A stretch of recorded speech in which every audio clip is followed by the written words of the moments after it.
Hello everyone, this one is the lecture 8 of the chapter Human Reproduction. Now before starting the lecture, in previous lecture we discussed about the events of fertilization.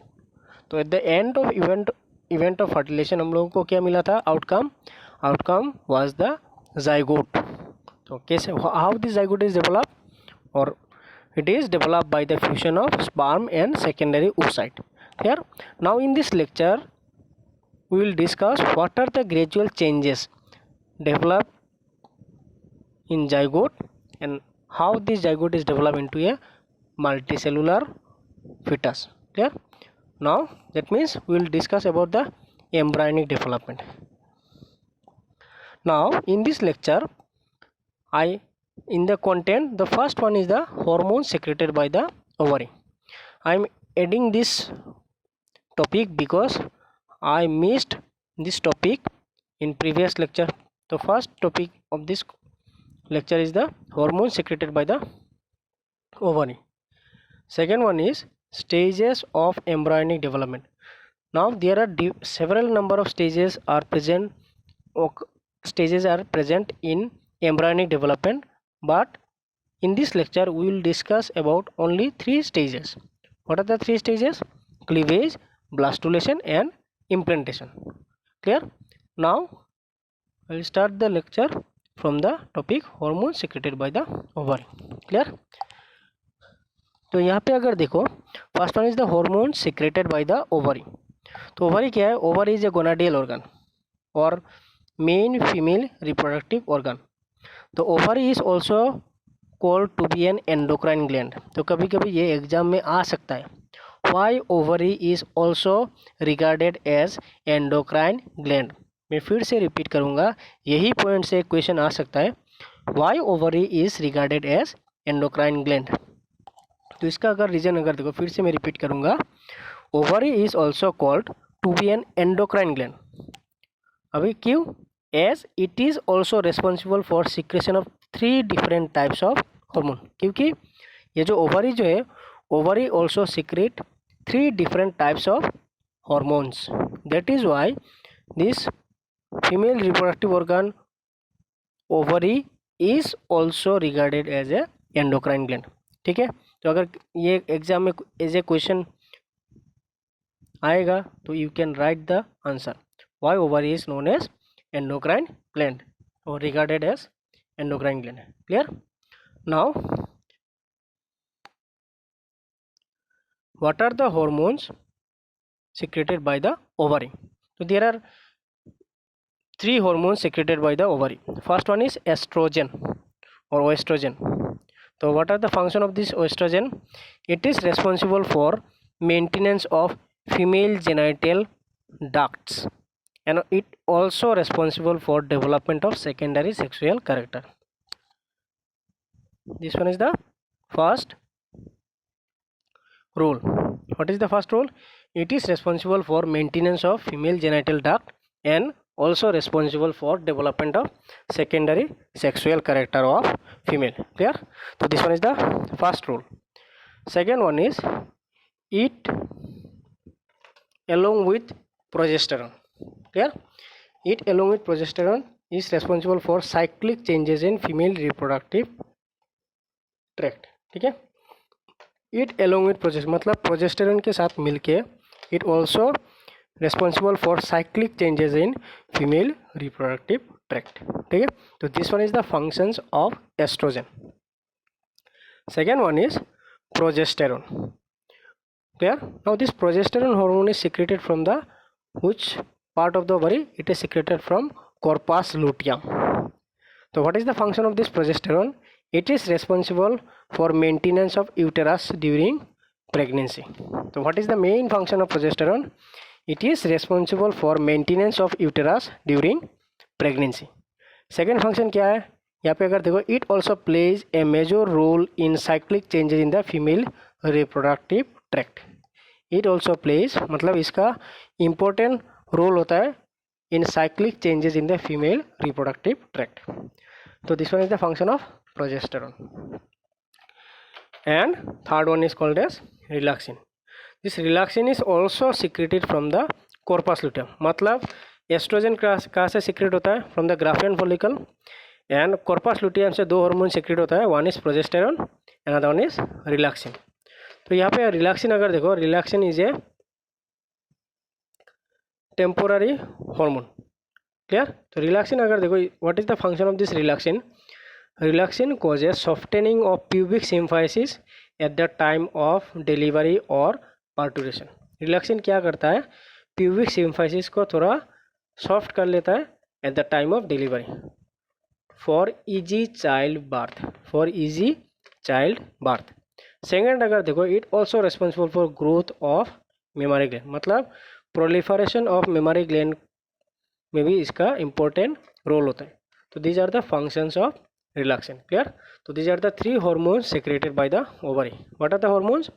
Estrogen, which is secreted from the Graafian follicle, progesterone secreted from the corpus luteum, and relaxin also secreted from the corpus luteum. So these are the three hormones secreted by the ovary. Now we'll start with the topic embryonic development. ठीक है? तो embryonic development मैंने एक बार बोल भी दिया है। What is embryonic development? जब जाइगोट ग्रेजुअली डेवलप होकर एक फिटस में कन्वर्ट होता है, तो what are the stages occurs during this development, and all these stages are combinedly known as embryonic development. Clear? तो यहाँ पे अगर देखो मैंने क्या लिखा है, fertilisation initiates a series of changes in the zygote. मतलब फर्टिलाइजेशन के बाद बहुत सारा चेंजेस दिखाई देता है जाइगोट में, which give rise to a new adult organism। जहाँ से क्या होता है, वही जाइगोट से एक एडल्ट ऑर्गेनिज्म का फॉर्मेशन होता है। And this series of changes is called embryonic development. जितना भी चेंजेस होता है, ऑल दिस चेंजेस जो है एक साथ मिला के हम लोग उसको क्या टर्म दिया है, उसको द एम्ब्रायनिक डेवलपमेंट। तो फिर से मैं रिपीट करूँगा, what is embryonic development? Fertilisation initiate a series of changes in zygote, मतलब बहुत सारा चेंजेस करता है जाइगोट में, which give rise to a new adult organism. Clear? And all these changes is called embryonic development. Now what are the different stages of embryonic development? तो first अगर देखो, first one is called as cleavage. तो यहाँ पे अगर देखो total कितना stages है, there are 6 stages of embryonic development. First one is cleavage, second one is formation of blastula, third one is implantation, fourth one is gastrulation, fifth one is formation of germ layers, and fifth one is organogenesis. ठीक है?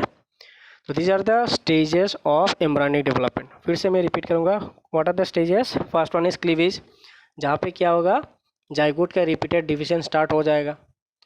Number 2 अगर देखो, formation of blastocyst, जहाँ पे क्या होगा, एक multi cellular stage of embryonic stage develop हो जाएगा। नाउ ये जो इम्प्लांटेशन मैंने बार बार पहले भी डिस्कस किया है, व्हाट इज इम्प्लांटेशन?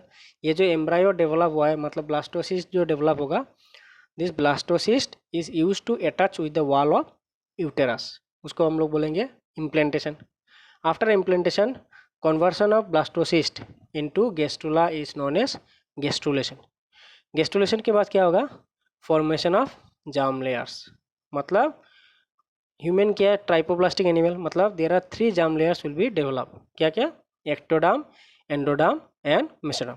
जब ये सब जार्म लेयर फॉर्मेशन हो जाएगा, then the last stage is called as organogenesis. इसमें क्या होता है, जितना भी जार्म लेयर्स है, all this germ layers use to develop different body parts और टिश्यूज। ठीक है? एंड उसको हम लोग बोलेंगे ऑर्गेनोजेनेसिस। तो this one is the different stages of embryonic development. तो हम लोग कहाँ से स्टार्ट करेंगे, फ्रॉम द क्लीवेज। तो फर्स्ट अगर देखो यहाँ पे क्या है, क्लीवेज। तो what is cleavage? Cleavage is a series of rapid mitotic divisions.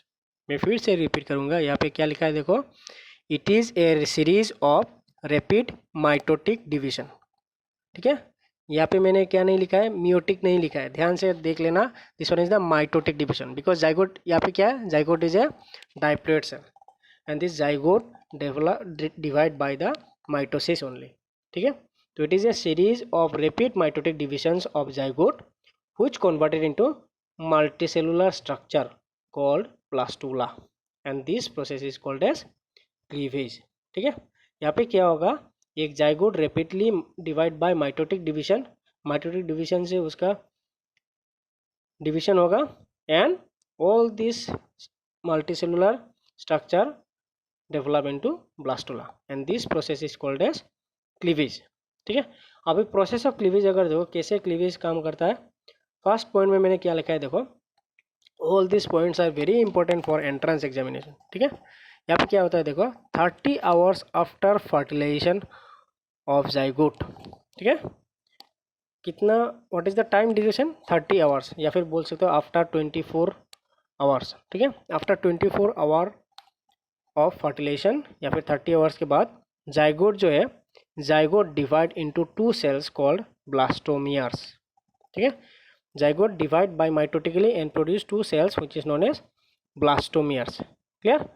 now subsequently these 2 cells, 2 cell form हुआ है, एक zygote is a single cell, this single cell zygote divide by mitosis produce 2 cells which is called as blastomere।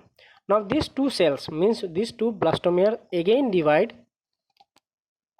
repeated and produce 8 cell stages, and from the 8 cell stage it is developed into 16 cell stage in third division। मतलब पहले 2 form हुआ है, 2 से 4, 4 से 8 cell form होगा। ठीक है, तो सबसिक्वेंटली ये रिपीटेड डिवीजन होता रहेगा। अब this 16 cell stage is called morula। ठीक है, this 16 cell stage is called as morula। this 16 cell stage formed after 72 hours of fertilization। this one is very important point। ये जो 16 सेल स्टेज कब form होता है, आफ्टर द 72 आवर्स, मतलब 72 hours मतलब दिन के हिसाब से जाओ तो क्या होगा, आफ्टर 3 days। क्लियर? तो these are the process of cleavage. तो 30 hours after fertilisation zygote divide into 2 cells called blastomere। subsequently these 2 blastomere again divide repeatedly forming 2 to 4, 4 to 8 and 8 to 16, and this 16 cell stage is called as morula। and this morula stage is developed at what time, 3 days or 72 hours of fertilization, after fertilization। clear? तो this one is the process of cleavage.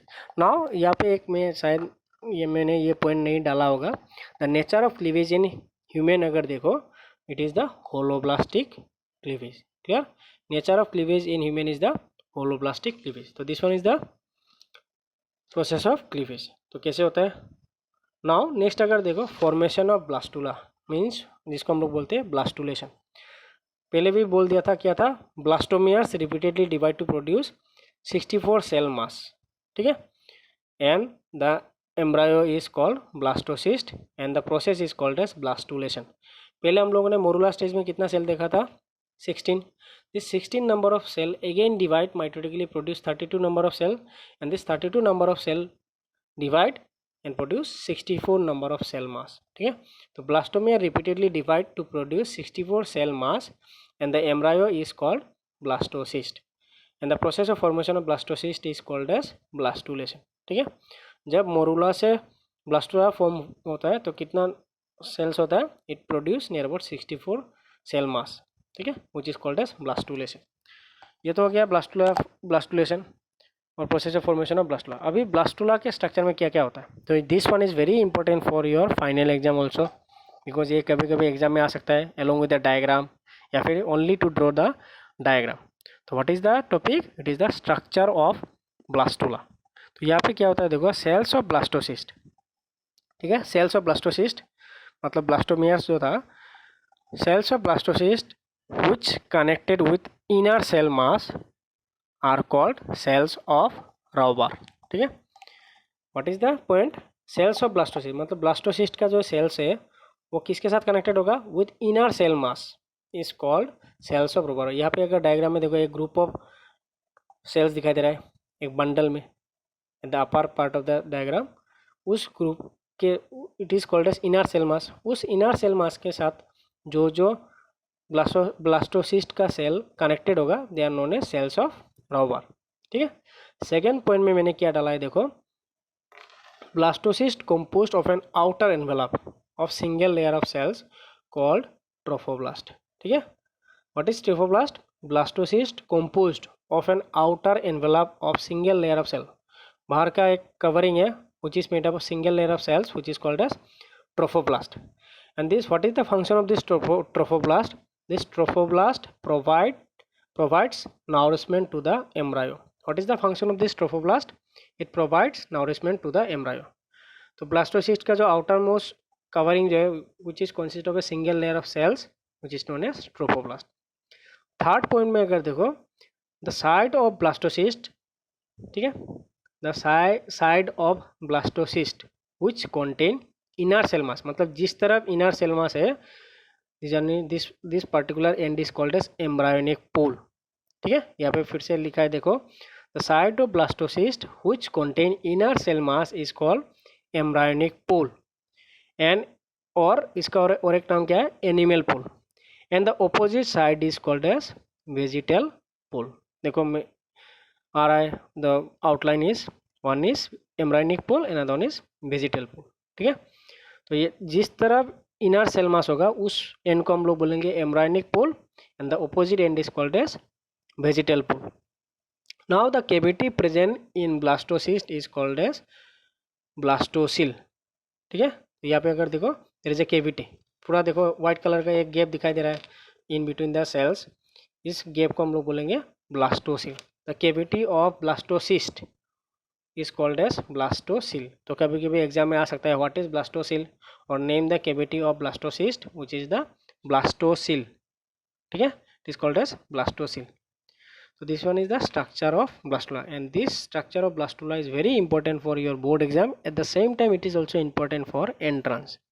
ठीक है, क्योंकि इसमें कौन सा embryonic पोल है, किस तरह वेजिटल पोल होगा, what is trophoblast and what is the cavity of blastocyst which is called as blastocyst. Clear? So this one is the structure of blastula. तो हम लोगों ने कौन कौन सा स्टेजेस कर लिया, पहले कर लिया था cleavage, second one is formation of blastula, मतलब second stage of embryonic development. Now will discuss with the third stage. जब ब्लास्टोसिस्ट फॉर्म होता है then this blastocyst use to attach with the uterine wall, जिसको हम लोग बोलते हैं implantation. बहुत बार मैंने इसको रिपीट किया था पहले भी. तो व्हाट इज इम्प्लांटेशन, फिर से मैं रिपीट करूँगा. Implantation is the attachment of blastocyst. फिर से देखो, implantation is the attachment of blastocyst with uterine wall. ठीक है, which is called as implantation. This attachment is called implantation. अब ये कब होता है देखो, it occurs after 7 days of fertilisation, मतलब फर्टिलाइजेशन के 7 days बाद ये इम्प्लांटेशन होता है, अटैचमेंट होता है. किसका, ब्लास्टोसिस्ट का, किसके साथ, यूटेराइन वॉल के साथ. सेकेंड पॉइंट में मैंने क्या लिखा देखो, एट दिस स्टेज ट्रोफोब्लास्ट जो था, ट्रोफोब्लास्ट क्या था, it is the outer most single layer covering of blastocyst. At this stage trophoblast develop into layers between blastocyst and endometrium. यहाँ पे क्या होता है देखो, जो ट्रोफोब्लास्ट जो था develop into 2 layers between blastocyst and endometrium, and this layers are क्या क्या देखो, one is syncytiotrophoblast and cytotrophoblast. ठीक है, सिंसिटियोट्रोफोब्लास्ट एंड साइटोट्रोफोब्लास्ट. तो इम्प्लांटेशन के टाइम में किसका चेंजेस हो रहा है, ट्रोफोब्लास्ट का. Trophoblast is changes into 2 layers between blastocyst and endometrium, and this 2 layers are called syncytiotrophoblast and cytotrophoblast. Now last point में मैंने क्या डाला है देखो, inner cell mass differentiated into 2 types of cells called epiblast and hypoblast. Inner cell mass differentiated into 2 types of cells called epiblast and hypoblast. Epiblast क्या है, it is the cells which is present to the inner side of the blastocyst, and hypoblast is present at the upper or outside of the blastocyst. ठीक है, so it is the one is epiblast, another one is called as hypoblast. These are the events occurs in implantation. तो implantation कब होता है, after 7 days of fertilisation. इसमें क्या होता है, ट्रोफोब्लास्ट जो है, trophoblast changes into 2 layers between blastocyst and endometrium. क्या क्या था, one is syncytiotrophoblast and another one is cytotrophoblast. And this inner cell mass में भी चेंजेस होता है. इनर सेल मास चेंज हो गया, दो टाइप का सेल्स फॉर्म करता है, one is epiblast and other one is called as hypoblast. Clear? तो this one is the end of this lecture. And जितना खास करके इस लेक्चर में से स्ट्रक्चर ऑफ ब्लास्टोसिस्ट अच्छे से पढ़ना, ठीक है। क्लीवेज क्या है, व्हाट आर द स्टेजेस, मतलब क्लीवेज में देखो एक स्टेज में हम लोगों ने मोरूला बोला था, तो मोरूला में what is the number of cell present in morula, is the 16, या फिर बोल सकते हो 16 to 32 नंबर ऑफ सेल्स। उस स्टेज को हम लोग कभी कभी बोलते हैं मोरूला। तो ये सब चीज़ अच्छे से याद रखना। And what are the functions of hormones, ठीक है। अगर तुम लोगों को ये वीडियो अच्छा लगता है then please subscribe the channel and hit the bell icon to get notification for future uploading videos or lectures. Be safe, stay at home and study properly for your future.